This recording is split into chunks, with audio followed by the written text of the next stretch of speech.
19h45, la Barrière Info Soir. Messieurs, dames, bonsoir et bienvenue à cette nouvelle session d'information du vendredi 25 juin 2021. Le ministre de l'Enseignement supérieur et de la Recherche, Mamoudou Djibo, PhD, était ce vendredi matin dans les locaux de l'université privée Diaba Lompo. Objectif à s'inquiéter des conditions d'études. Au terme de sa visite, le ministre Mamoudou Djibo s'est dit satisfait et rassuré. Le résumé avec Hassan Salim Mustafa et Chebou Guissou. L'université privée Diaba Lompo constitue la première étape d'une série de visites du ministre de l'Enseignement supérieur et de la Recherche dans les universités privées du Niger. Professeur Mamoudou Djibo, PhD, voudrait voir de lui-même ce que font ces universités dans le cadre des formations qu'elles dispensent. À UPDL, le ministre de l'Enseignement supérieur a eu droit à une visite guidée des salles de cours et de l'administration. Mieux, le président fondateur de la dite université a présenté à travers un exposé l'essentiel de ce que fait UPDL. Une université qui mérite d'être soutenue et accompagnée, dira le ministre Mamoudou Djibo, PhD. Le privé contribue à hauteur de 30 à 33% dans l'offre d'enseignement supérieur au Niger, donc le privé ne doit pas être négligé. Très honnêtement, je suis impressionné par ce que j'ai découvert, parce que avoir de l'argent, c'est une chose. Oser l'investir, c'est une autre chose. Et savoir où l'investir relève tout simplement de la stratégie et de la vision. Je suis impressionné par ce que j'ai vu et je suis également impressionné par l'éventail des personnalités universitaires qu'il a pu faire regrouper autour de lui. Et cela me laisse croire qu'avec un peu de soutien, il réussira à faire beaucoup de choses. Même les écoles privées qui ont plus de 15-20 ans, ce n'est pas évident qu'on retrouve autant d'infrastructures et surtout de matériel de dernière génération. Mais nous serons heureux si nous pouvons aligner, exposer au fronton de notre ambition pour l'enseignement supérieur ce type d'institution. Nous serons heureux de dire que le privé nigérien a aussi investi et offre des standards de formation extraordinaires. En tout cas, vous pouvez compter sur nous pour vous accompagner. Vous pouvez compter sur nous pour vous soutenir. Et nous serons avec vous à chaque fois que de besoin. La visite du ministre de l'Enseignement supérieur et de la Recherche à l'université privée Diaba Lompo a réconforté les responsables qui se disent très honorés. Outre ses qualités intrinsèquement reconnues sur le plan international d'enseignants-chercheurs et d'historiens émérites. Donc, en fait, le ministre est dans son domaine. Le ministre est dans ses prérogatives.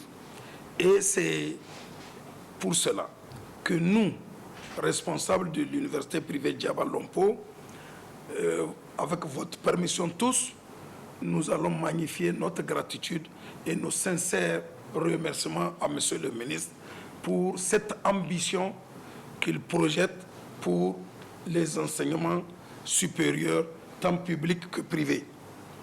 Et à travers ces sorties, ce qui est sûr, nous allons bénéficier de l'accompagnement des instances nationales, gouvernementales. Créée en 2018, l'université privée Diaba Lompo dispose de 3 facultés, à savoir la faculté des sciences économiques et de gestion, la faculté des sciences juridiques et politiques et celle des sciences technologiques et politiques. UPDL dispose également d'un institut polytechnique et d'une école de commerce et de management. Lancement ce matin au musée national Boubou Hama de la première édition du programme spécial vacances. Objectif à créer un cadre de retrouvailles et d'échanges entre les enfants autour des manifestations ludiques et culturelles afin de renforcer la joie de vivre dans la cohésion sociale. Nafissatou Yahya Ibrahim Abdou pour le compte-rendu. Cadre de retrouvailles et d'échanges entre les enfants venant de plusieurs horizons, surtout en souhaitant des grandes vacances, le programme spécial Vacances dans cette cérémonie marque le lancement des activités initiées par le Musée national Boubou Hamma de Niamey est un nouveau produit offert à son public, notamment les enfants. Les élèves constituent le fer de lance de notre activité parce que 80% de notre public, c'est les élèves. Les élèves, quand vous partez de maternelle jusqu'à l'université, en tout cas chacun trouve un intérêt ici. Nous nous sommes dit qu'il faut évoluer parce que le musée c'est aussi comme un restaurant. On ne doit pas continuer à présenter le même menu, il faut des choses inédites. Dans un premier temps, je disais, dans le cadre d'abord de notre collaboration, parce que le musée aussi collabore avec l'école. Vous savez autant que moi que sans le musée, peut-être l'école ne peut pas trouver de support tangible. Comment, par exemple, arriver des connaissances livresques à des connaissances tangibles, c'est-à-dire un enseignant qui fait un cours à l'école a besoin de musée pour compléter ses enseignements. Et toutes les écoles de l'université le font, mais nous voulons en fait saisir cette opportunité pour que ce programme soit d'une manière un peu formelle. Il y a une obligation, en tout cas pour toute école, de faire un programme avec les écoles pour le musée. Parce que c'est là où on peut contraster, si vous voulez, la curiosité de l'enfant. Comment, par exemple, un enfant qui ne voit que des images, comment il voit les choses réelles devant lui. Donc ça, c'est un point. Deuxièmement, nous sommes dit, à travers l'aspect, si vous voulez, sécuritaire, nous sommes dit, vous savez, pendant les vacances, les enfants ont l'habitude d'aller dans des sites hors de Niamey, tantôt à la Pilule, tantôt à la Tapoa, tantôt à Kouré. Mais nous voulons offrir un cadre, si vous voulez, identique. Mais ici, au niveau de Niamey, nous ne voulons pas que nos enfants, que nos frères aillent en brousse. Il faut venir camper, utiliser le musée comme un cadre de rassemblement, de retrouvailles, de camaraderie, mais aussi pour des rencontres familiales, pourquoi pas. Il y a des gens qui viennent célébrer des fêtes des mariages, il y a des gens qui font des cérémonies d'adieu, il y a des gens, donc tout compte, c'est offrir ce cadre. En lançant les activités de ce programme, le représentant du ministre de la Culture, du Tourisme et de l'Artisanat a d'abord invité le public à une grande participation autour de ce programme qui constitue une grande opportunité au Musée national. Il s'agit là d'une opportunité que le Musée national Boubou Hamma entend exploiter, surtout quand on connaît les multiples difficultés financières de l'institution qui ne lui permettent pas de remplir véritablement ses missions régaliennes de préservation, de promotion et de valorisation du patrimoine culturel et naturel. Cette situation s'est d'ailleurs considérablement détériorée avec l'avènement de la pandémie du Covid-19, à laquelle s'ajoute la situation sécuritaire dans le Sahel qui réduit le flux touristique, une de ses premières sources de revenus. C'est pourquoi, à juste titre, le Musée national cherche non seulement à innover, mais aussi à diversifier ses sources de revenus à travers la production des activités animationnelles pour faire face à ces multiples obligations traditionnelles. Ainsi, pour cette première édition du programme spécial Vacances du Musée national, c'est des manifestations ludiques et culturelles du 25 au 27 juin 2021 au grand bonheur du public. La structure des jeunes volontaires pour l'environnement JV, en partenariat avec d'autres structures, a organisé cet après-midi une rencontre dite Café Citoyen. Plusieurs personnes ont participé à cette activité, parmi lesquelles figure la coordinatrice résidente des Nations Unies au Niger, Ismaël Moumouni Ibrahim Abdou.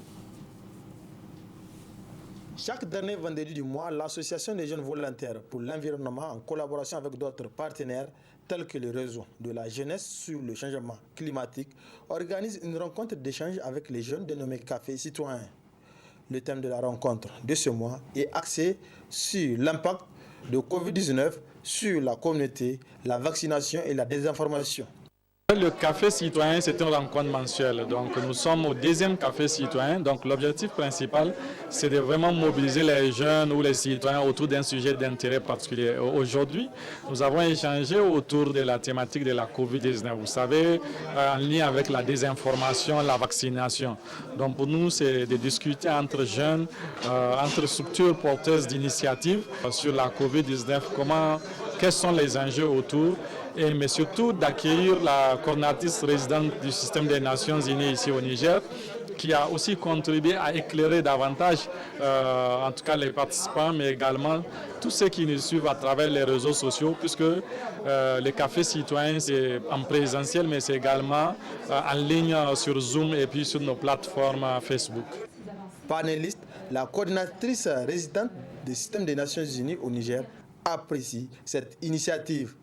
C'est le plaisir de partager un plateau et un auditoire avec de jeunes gens curieuses et soucieuses d'une information vérifiée, d'une information qui soit véhiculée avec le bien-être des populations au cœur de ce débat. On a eu des échanges très francs et surtout sur la question du Covid-19, ce que ça représente, les enjeux, les impacts ici au Niger et la vaccination et le pourquoi de l'hésitation au niveau de certains segments de la population à se faire vacciner. Et je crois que la jeunesse nigérienne, si aujourd'hui c'en était un exemple représentatif, est tout à fait consciente des enjeux et de sa responsabilité à véhiculer des informations qui soient non politisées mais vérifiées, que la science reprenne sa place et adresse une question qui est hautement scientifique. Paris donc gagné par les organisateurs, ville entière accordée par les participants, non seulement à travers leur présence massive, mais aussi aux questions posées aux panélistes. Mis dans les oubliettes il y a quelques années, mais malheureusement, Niamey, la capitale, renoue avec ses véritables cauchemars pour les usagers des différentes voies en cette période de pluie. Elles sont quasi impraticables et parsemées de nids de poules. Les colmatages qu'elles bénéficiaient n'ont pas été réalisés cette année. Les usagers se plaignent. C'est dans ce reportage de Ismaël Moumouni et Boubacar Souley. Installation progressive de la saison de pluie à Niamey. Il suffit des premières précipitations pour mettre à nu le mauvais travail effectué sur certaines voies bitumées de la capitale. L'impraticabilité de certaines voies compte tenu du nid de poule, qu'on peut même qualifier de nid d'autruche. Une situation qui n'est pas sans conséquence pour les usagers. Voilà, il faut ndaw kalsuru. La kalsuru nongo kulno ba. Nongo kulno surtout fondo no dar kan ay waskana har mono sam. Emprunter cette voie relève d'un parcours de combattants compte tenu des nids de poules. Elle nous cause d'énormes casse-têtes. Nos voitures sont toujours en panne et même nos clients ne sont pas épargnés par ce calvaire.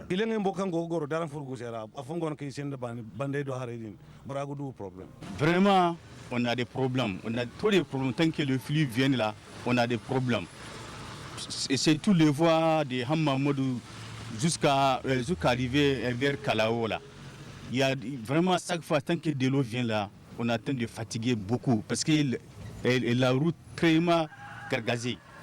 C'est pas bon parce qu'il y a des fois là, on va rentrer, il y a l'eau qui vient, on rentre, on va déverser notre ami ou bien quelqu'un qui attend de passer. Chaque fois, les gens n'est pas très contents quoi. C'est pas bon.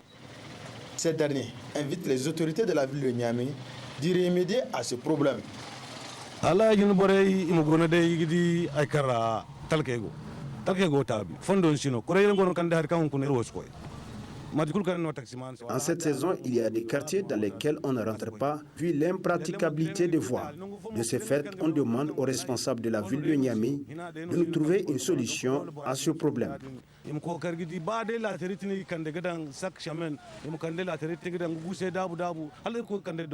que taximar Omar Dogali, je te dis pardon, Omar Dogali, notre voie de Hamamoud Zoua Kalaola, le voie là, vraiment, il est complètement dégradé. C'est pas bien, Omar Dogali. On attend de demander Omar Dogali. On cherche le pitié Omar Dogali, qui vient nous réparer le voie là. On attend vraiment, il y a des fatigues. La route n'est pas bien, Omar Dogali. Manque de volonté ou une équation impossible à résoudre par les responsables de la ville de Niamey. En tout cas, à chaque saison pluvieuse, c'est le même calvaire pour les usagers de certaines voies. Suivez à présent l'état des caniveaux dans la ville de Niamey, toujours en cette période de pluie. Nafissa Touzakou, Boubacar Souley. La saison des pluies s'annonce progressivement à Niamey, la capitale. Mais force est de constater que jusque-là, nombreux sont les caniveaux qui n'ont pas été curés. Toute chose qui peut causer de nombreux problèmes aux riverains, d'où leur cri de cœur. Ça, là que vous voyez, ça a duré. Moi, je suis dans le quartier plus de 9 ans, ici dans le quartier. Et ça a toujours ainsi.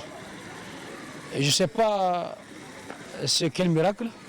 Et on vient toujours travailler ici. Vous voyez comment ça coule et puis ça rentre. Vous voyez, tout ça, c'est un travail qui s'est fait avec les gens de la mairie, mais pas bien fait, si je peux le dire. C'est pas bien fait. Vous voyez comment nos enfants vivent, nos parents, la famille vivent ici, comment avec la famille. Il y a trop de moustiques. Tu ne peux pas faire de 21h à minuit ici assis. Tu ne peux pas.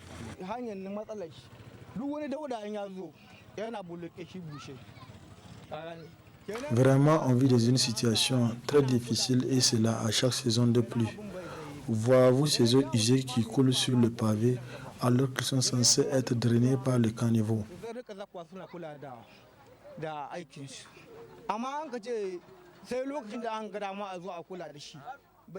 Malheureusement, ces caniveaux sont bouchés à cause des saletés et du sable parce qu'ils n'ont pas été curés. L'odeur que dégage cette eau nous dérange et ça nous cause aussi des maladies telles que le palu.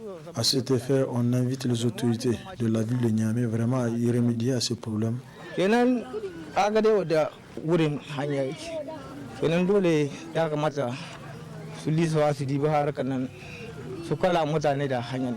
Ces riverains appellent les autorités municipales à redoubler d'efforts afin que le problème des caniveaux ne soit qu'un mauvais souvenir dans la ville de Niamey.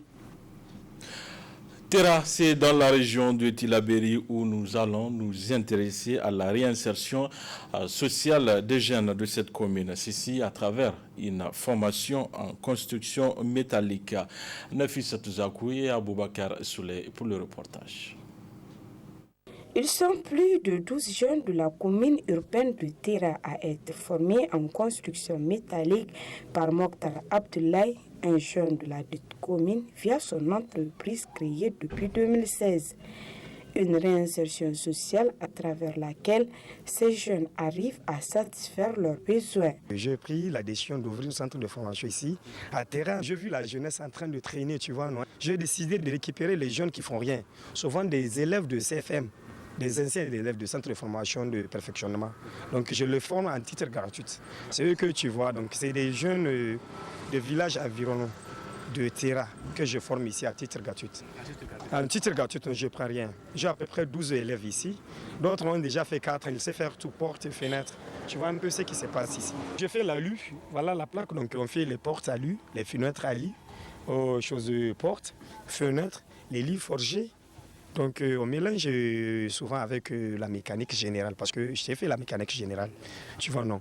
Donc les hangars que tu vois là, donc, souvent on fait les carrosseries des véhicules, donc tout pour la construction métallique. Selon le chef d'entreprise Mokhtar Abdoulaye, plusieurs problèmes freinent la bonne marche de l'apprentissage de ces jeunes de terrain. Le problème que je trouve ici, c'est au niveau des parents. Souvent, donc, la saison de l'hivernage, à ce moment, donc, ils prennent l'enfant, donc, envoient en bourse pendant 3 mois. Après le retour, donc, la tête est vide encore. Ça me fatigue. Deuxième problème encore, le problème de manger. L'enfant quitte à Turquie, Begortondo, il est là pour la formation. Financièrement, il n'a pas quelque chose à manger. Tu vois comment ça se passe. Il faut que je me débrouille pour faire quelque chose. Donner à l'enfant que je forme moi-même à manger, ça qui me fatigue ici. Face à une telle situation, Mokhtar Abdoulaye appelle les autorités ainsi que les bonnes volontés à venir en aide à ces jeunes de terrain et environnants pour leur bonne réinsertion sociale. Voilà, fin de cette édition. Merci à vous de l'avoir suivi. Au revoir.